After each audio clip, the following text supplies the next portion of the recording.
Welcome to more World of Warplanes content from the Noble Q. Here is your first look at the new Tier 7 American multi-role fighter, the F8F-4 Bearcat.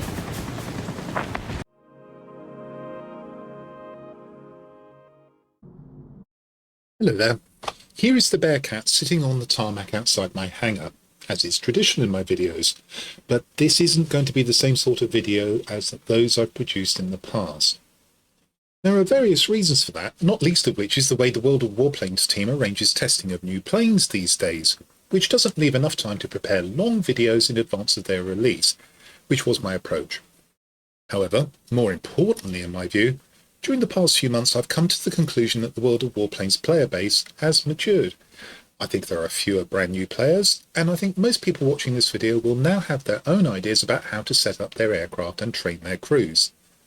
Sections showing how I set the plane up and what crew skills I used will be much shorter, as you'll see. Also, I've decided to take the spreadsheets out of the videos, and from now on they'll be available as a download, the link for which will be in the description below. I'm guessing most of you want to see the plane in action, and a number of you will want to pore over the comparison with the other Tier 7 multi-role fighters, which you'll be able to do by downloading that spreadsheet. So, with no further delay, let's see the Bearcat in action.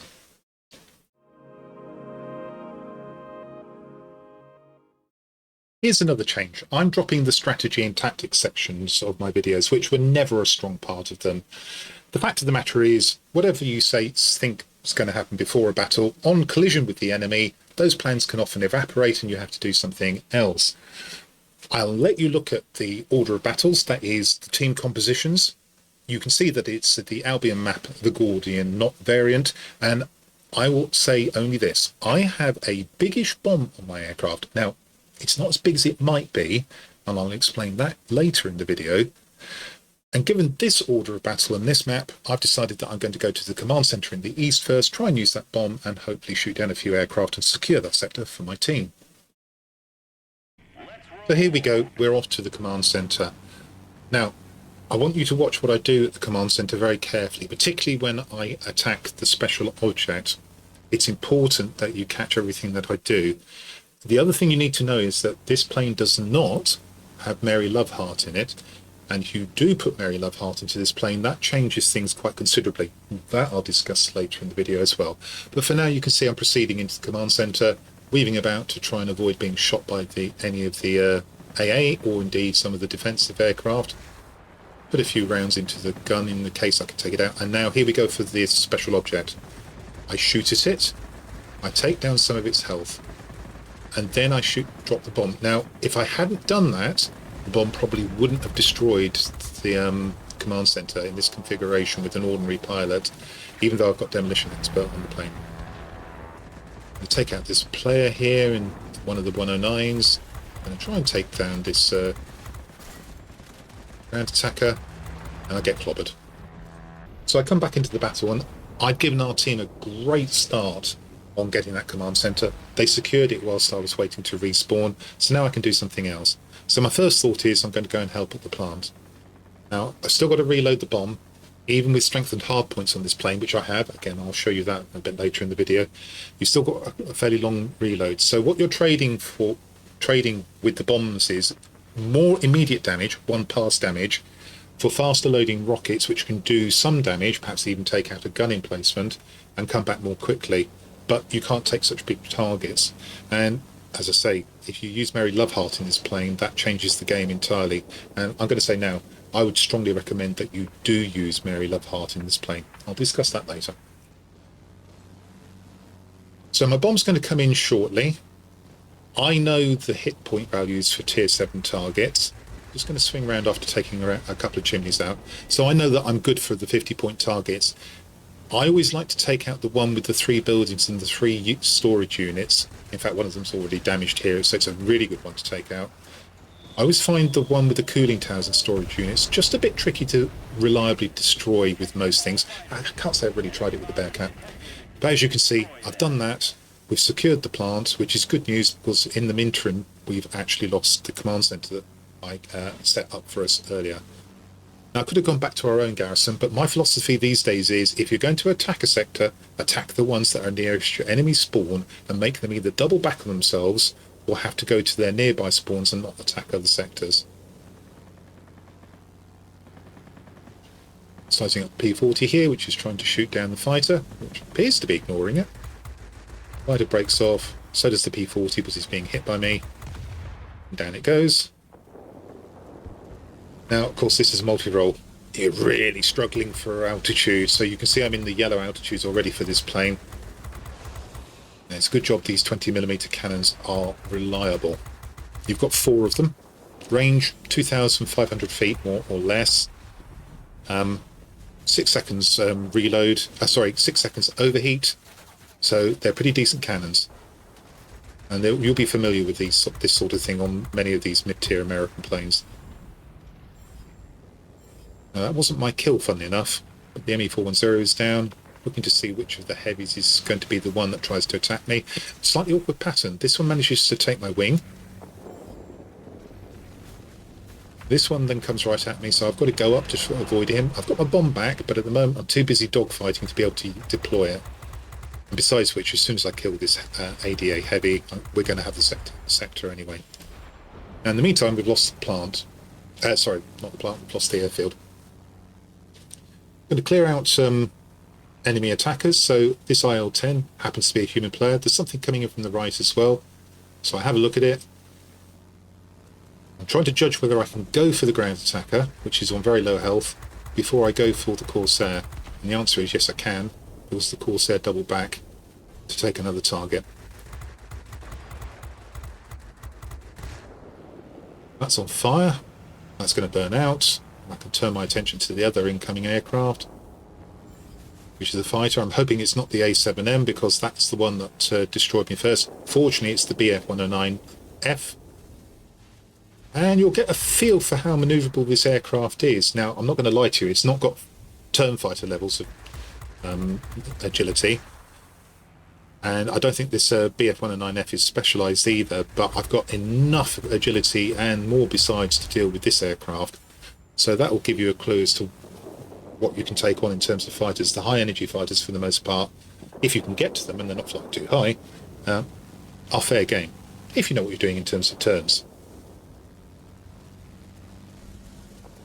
Now, in real life, the Bearcat was a very fast piston engine plane. It was stripped back to try and be as light as possible with a big engine, and it set speed records for piston engined aircraft. I think they still stand today. In the game, not so much. It is pretty fast compared to the multi-roles, but not particularly fast, much faster. Here we're trying to save the plant here by destroying the bombers. Not really something you'd normally be seeking to do in the Bearcat, but the plant is really important to us at this stage of the game, so it's worth forcing myself up into the yellow altitudes. Apart from the J4M, which has a higher maximum boost speed, this is the fastest Tier 7 multi-role, pretty much. And it's pretty much there with, well, certainly with the turn fighters at Tier 7, and it's not that far off the energy fighters either. But you've got to remember that this aircraft is going to be seeing a lot of Tier 8s, and it sure as hell is not fast compared to most of those. So I don't think a speed build is my preference.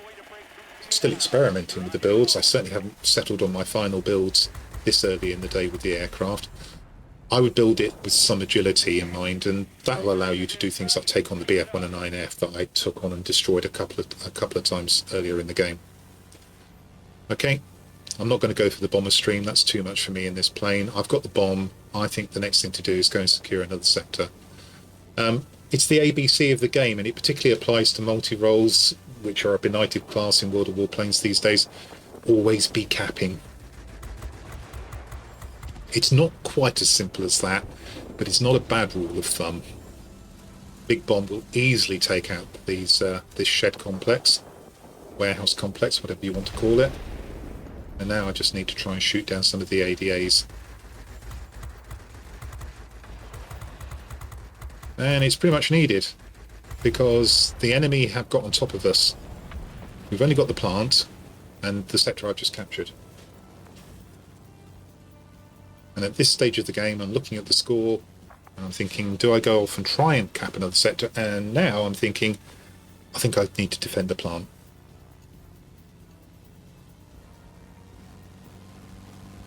If we can just hold on to it for a bit longer, 17 seconds flashed up there, we'll get a count off it, and that should secure the victory. It's going to be tight.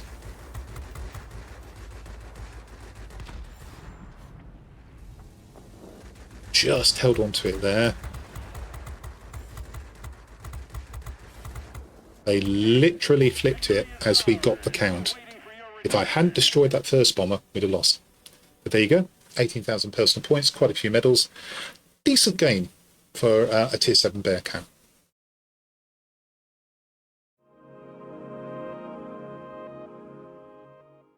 I'm going to have a quick look at the results of that battle. I'm not going to go through the results in detail as I have in previous videos. I just really want to show you what I earned in this Tier 7 premium aircraft in a decent battle. You just saw that was 18,000 personal points. You can see it's a 5 Chevron Battle. Here's the gross earnings here. There's a few medals as well. Quite a nice battle, nothing exceptional of course.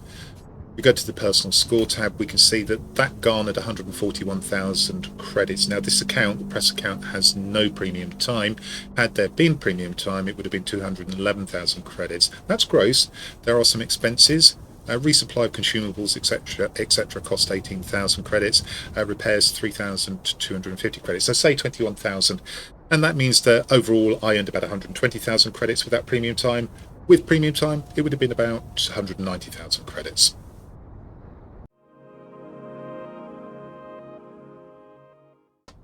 Here we are back with the Bearcat back at base, and this is how it will look when you first get it. You've got 4 equipment slots, all unlocked. You've got 5 consumable slots, but 2 of those are locked.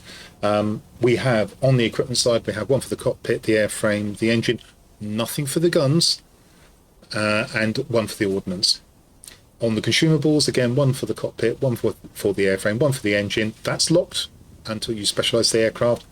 1 for the forward-firing guns, and 1 for the ordnance, and that's locked. That's pretty significant because that will limit your capacity to do really impressive work with the plane until you get it specialised. You'll find out about that a little bit later. Whilst we're talking about the ordnance, let's just talk over the bombs and rockets. I've got the rockets loaded at the moment. Rating is 10. You've got 4 of them, 5-inch H5 Mark IVs. They do a cumulative damage of 4,800, and they resupply in a minute and a half. We put the bombs on instead. Now, your rating's gone down to 6. However, that's because the reload time has gone up to 120 seconds. But you're doing 6,000 cumulative damage. I'm going to state to you that if you're looking to take out important objects, your best choice is probably going to be the bomb. Because you've got 1 pass potential. Not on every special object, unless you do something interesting, which I'll explain later. Whereas with the rockets, even though you could do 9,600 damage in 2 passes in 3 minutes, that's not as effective as taking out a special object and moving on, even if you have to wait 120 seconds, in my view. There is an exception to that. If you are a skilled pilot and you're looking for a Gabreski medal in this plane, and I haven't got one so far, but then I haven't tried, then you'd probably be better off loading the rockets and probably taking out some tented targets with the guns if you're interested in getting a Gabreski on the plane. Okay, let's get it into specialist configuration and let's see how I flew that aircraft in the battle you just saw. Before I talk about my current equipment and consumable choices, let me sum up my view of the plane for you. This is the bit where I would have, in the past, shown you a spreadsheet comparing the plane to its class rivals. But if you want that level of detail, you can download the spreadsheet, for which there is a link in the description. There's another link to a video that explains how that spreadsheet works if you've never seen one before. Be aware my spreadsheets are in the open office format, but Excel will open them, though you may see a warning about formulae with regular expressions. I don't use regular expressions, so you'll be fine. The 420mm cannons are the same as those on the 2 Tier 7 Corsairs. Reliable, fairly easy to manage, and reasonably accurate. I've already talked about the ordnance. I'll be talking more about it later. So moving on to survivability, it's similar to most of the other multi-roles. The damage resistance is a little low, but I can't say I've noticed that being a drawback in battle. I've already said that broadly the Bearcat is the fastest Tier 7 multi-role, though the J4M has a higher maximum boost speed, and you should have no trouble staying with Tier 7 high-energy fighters that attempt to flee from you. However, remember many of your battles will be at Tier 8. The manoeuvrability is nearly the best for a Tier 7 multi-role, though you'll have to be careful with the Yak 9U, which technically is a bit more manoeuvrable and perhaps a bit more responsive to its controls. If you know what you're doing, you'll have a fair chance of turning, at least for a turn or two, with the high-energy fighters, but definitely not the turn fighters. Lastly, like all multi-roles, the altitude performance is weak, and although the climb rate is decent for a multi-role, it's not fighter class. Given the base characteristics of the plane and the Tier 8 planes it's going to face often, I decided to start with a build that blended agility and speed improvements and an enhanced capping potential, which in my view means mounting the bomb and not the rockets. You can see a gun sight, lightweight wing frame, boost mixture injection system and strengthened hardpoints. And for consumables I have a first aid dressing kit, pneumatic control assist, engine cooling to either replenish boost more quickly, that's important on this plane I found as I use boost a lot, or add around 10 seconds to boost when boosting. There's universal ammunition for the guns and, perhaps controversially, the heavy warhead gold munitions. I'm not going to talk about these choices in detail, you'll see that in the spreadsheet if you download it, and in any case you shouldn't regard these choices as fixed. I'm likely to carry on developing my approach. Let's talk more about the ordnance now. The first question is using the heavy warhead worth it? That'll depend on you, but if you don't use the heavy warhead, then instead of having 7,920 damage on the bomb, as you can see here, you'll have 7,260. That's assuming you use the improved fragmentation consumable as I've just done. You'll remember how I drew your attention to spraying the special object at a command center with bullets from your guns before dropping your bomb. If that had been a Tier 8 command center, that wouldn't have been effective, I'm pretty sure, if you only had improved fragmentation mounted. You may not have been able to do enough damage with your guns to reduce the special object's hit points below the damage the bomb does. With the heavy warhead mounted, just a few shots into the special object that do about 125 hit points worth of damage will be enough. That said, the special object at the military base and the power plant at the mining plant are still beyond the bomb's ability to one pass. If you want to do that, you'll have to have Mary Lovehart in the plane and use her steep, fast diving skill to double your bomb's damage. I've done a little bit of testing and it looks like the combination of Mary Lovehart and the heavy warhead is enough to destroy any and all special objects reliably, even the power plant at the mining plant. The demolition expert skill is not needed, allowing you to use 2 precious skill points elsewhere. Using Mary Lovehart and improved fragmentation with demolition expert can sometimes entirely destroy the power plant and sometimes not, though you may be able to finish it off with your guns. Other special objects should be easy to destroy. Mary Lovehart and improved fragmentation without demolition expert seems to always leave something of the power plant standing. If you're lucky, it will be a chimney. If not, it may be something that takes a while to shoot down. All of the comments about using Mary Lovehart and the heavy warhead come with this warning. They're based on very little testing, and it may be that with a more careful positioning of the bomb, better results could be achieved. And finally, as a reminder, when the plane is stock, you can't mount an ordnance consumable.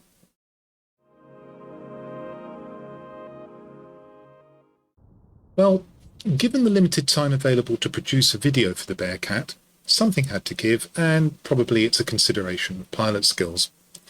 This is an area where I'm likely to make changes. Nonetheless, here I'd go demolition expert, more bomb damage and therefore capping potential. Aerodynamics expert, increased agility and speed. Resilience, your get out of jail free card when badly damaged. The 2 engine guru skills, that's to offset the adverse effects of strength and hard points on speed.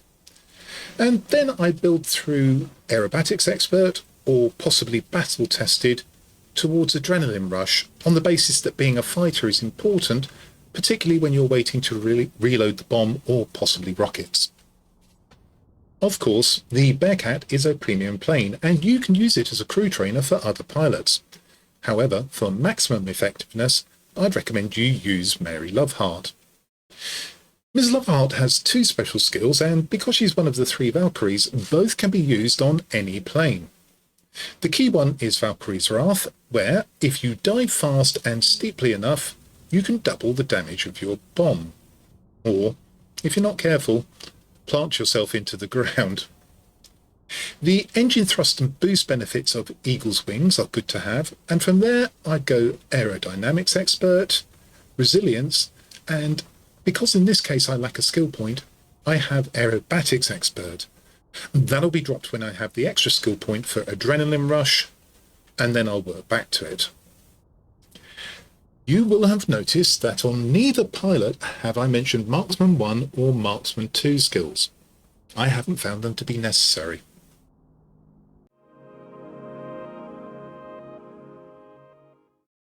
We've reached the end of this new look video on the Bearcat. Do let me know in the comments if you like the new style or not, and what changes you'd like to see. As for the Bearcat, I enjoyed playing this pokey little multi-role rather more than I thought I might, and, unlike some planes, this is one to which I will return in the future. It's far from overpowered, but it's a decent capping and fighter package. I should mention that the paint schemes you've seen in this video are my own and don't come with the plane. And this one represents a plane handed over to the Republic of Vietnam Air Force by the Americans after the French had returned them on leaving Indochina. It belongs to the 1st Fighter Squadron around 1958. Well, I hope you found that helpful and that, if you did, you'll come and see my future content. Until then, this is the Noble Q, signing off.